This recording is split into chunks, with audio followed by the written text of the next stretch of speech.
आपका देखिए आपका पीएफ का वेबसाइट तो आज का आज आज भी वर्क नहीं कर रहा है जी। अब देखिए अब कब तक वो वर्क करता है। आपको बीच में भी वैसे आपका डाउन था सर्वर अपडेट के चक्कर में। इसी चक्कर में सभी का काम पेंडिंग हो जा रहा है। जैसे ही आपका वर्क करेंगे काम करना चालू करेंगे। और प्लस ये है ना सर्वर एरर में काम भी करोगे वर्क भी करोगे तो आपका किसी किसी का आपका फंसने का चांस रहता है। ऐसा फंसने का समझ अभी भी आपका क्लेम हुआ था तो उसमें से 2-4 लोगों का ऐसा हुआ था कि उनका कैलकुलेशन गलत करके दिया था। पैसा कहीं नहीं गया है, आपका रिटर्न पीएफ पासबुक में है। पैसा रहने के बाद भी उनको कम दिया था। तो उसमें ये सब करने में इसीलिए आपको एरर में वर्क नहीं करते ताकि किसी का पैसा ना फंसे, फिर उसको क्या रिटर्न लाना पड़ता है। या फिर पता ही तो है आपका इलनेस में एक बार वो देता है पैसा आपको महीने में एक बार। फिर आपको इलनेस का भी ऑप्शन समाप्त हो गया। फिर अगले महीना उसी तारीख तक पैसा निकालने के लिए वेट करो। इसीलिए जैसे एरर रहता है ना तो कुछ कुछ काम को हम लोग रोक दिए रहते हैं, वर्क नहीं करते हैं। जैसे ही एरर चलेगा तो काम करेंगे, अब नहीं चलेगा तो क्या करेगा। आज फिर आपका काम फिर बंद है, आपको फिर कल देखेंगे आपका कैसा चले इसका वेबसाइट।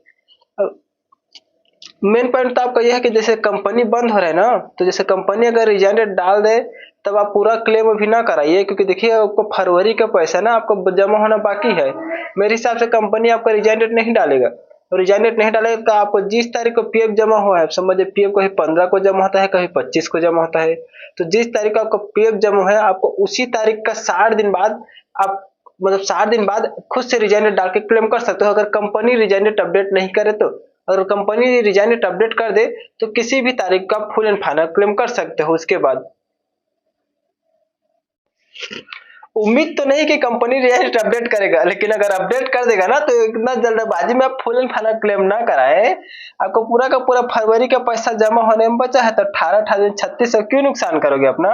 हाँ कि देखिए अगर आप फुल रिजाइन डेट डालने के बाद आप फुल एंड फाइनल अगर क्लेम करा लोगे और उसके बाद जैसे आपका अगले महीने का पीएफ इसमें जमा होगा तो ना उसको ट्रांसफर कर सकते हो ना क्लेम कर सकते हो उस आईडी से।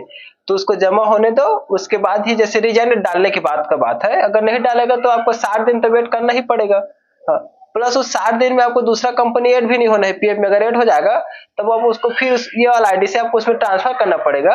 और जरूरत होगा तो आप एडवांस के रूप में निकाल सकते हो, फुल एंड फाइनल क्लेम नहीं कर सकते अगर दूसरा कंपनी में ज्वाइनिंग हो जाए और वो कंपनी आपका ऐड हो जाएगा तब। पीएफ जमा होने से महत्व नहीं है, अगर कंपनी ऐड हो जाएगा तब भी आप फुल एंड फाइनल क्लेम नहीं कर सकते। इसमें से आप उसको ट्रांसफर करना पड़ेगा, जरूरत के टाइम आप एडवांस उसमें से क्लेम कर सकते हो। अब रिजाइन डेट अपडेट करने के बाद अगर रिजाइन डेट अपडेट कर देगा ना तो वेट कर लेना कि फरवरी का पैसा जमा हो उसके बाद ही आप क्लेम कराना। ताकि देखिए आप काहे अपना नुकसान करोगे यार उतना पैसा को। और आपका केवाईसी के लिए उतना ये वाला बात नहीं है। देखिए केवाईसी आपको जितना भी आपको कंपनी में है ना सब एक्सेप्ट हो जाएगा। अगली बार जैसे एक्सेप्ट हुआ था ना 12-13 तारीख को, इस बार भी वैसे लगता है कि एक्सेप्ट होगा। ज्यादातर कंपनी को देखा हूँ जिस टाइम पीएफ का चालान आपका जमा करता है उसी टाइम आपका केवाईसी अप्रूवल करता है।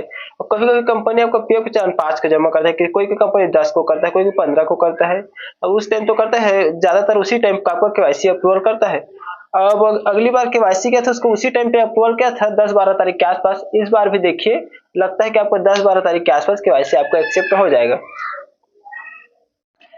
कुछ दिन पहले आप सबके में ऐसा मैसेज आया होगा, ये मैसेज का मतलब है आपका एक नया अपडेट आया है ईपीएफ मतलब नया अपडेट लाया है न्यू ज्वाइंट एक्शन फार्म, जिसके माध्यम से आप अपना नाम, date of birth, gender, father name, आपका रिजाइन डेट, यहाँ तक कि आपका एग्जिट डेट जो भी आपका गलत रहे उसको अपडेट कर सकते हो, सुधार कर सकते हो। और मैरिज स्टेटस ये सब जितना भी है ना आप अपडेट कर सकते हो। उसी का मैसेज है कि आपका न्यू ज्वाइंट एक्शन फार्म हम लोग लाए हैं, नया फैसिलिटी लाए हैं जिसके माध्यम से आप अपडेट कर सकते हो। ये उन्हीं लोगों के लिए है जिनका आपका एक्टिवेट रहे और पासवर्ड और पता हो।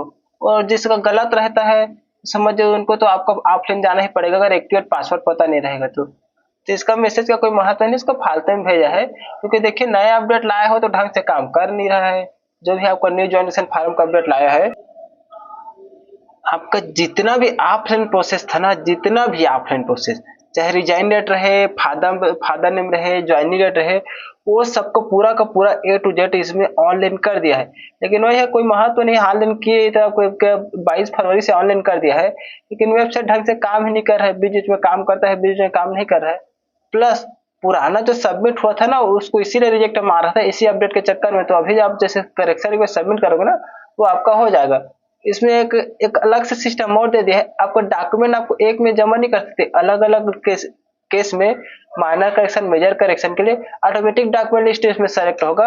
आपको 2 डॉक्यूमेंट अपलोड करना है, 3 डॉक्यूमेंट इसमें दिखाएगा, उस हिसाब से आपको डॉक्यूमेंट अपलोड करना है। तो अपडेट तो है, सही लाया है, लेकिन देखिए अब ये उन्हीं लोगों के लिए वर्क है जिनका एक्टिवेट रहे और पासवर्ड पता रहे, और जिनका एक्टिवेट नहीं है उनको तो आपको ऑफलाइन जाना पड़ेगा ही कंपनी के चक्कर काटने, क्योंकि नया ज्वाइंट फार्म का नियम ही वैसा हो गया है कि आपको उसमें कंपनी का सील मुहर लगेगा ही।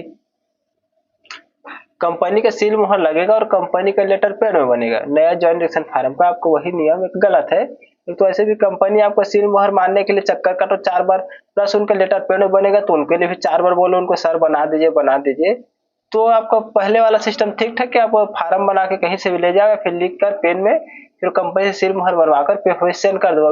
अभी का नियम वो ऑफलाइन वाला बहुत रद्दी है।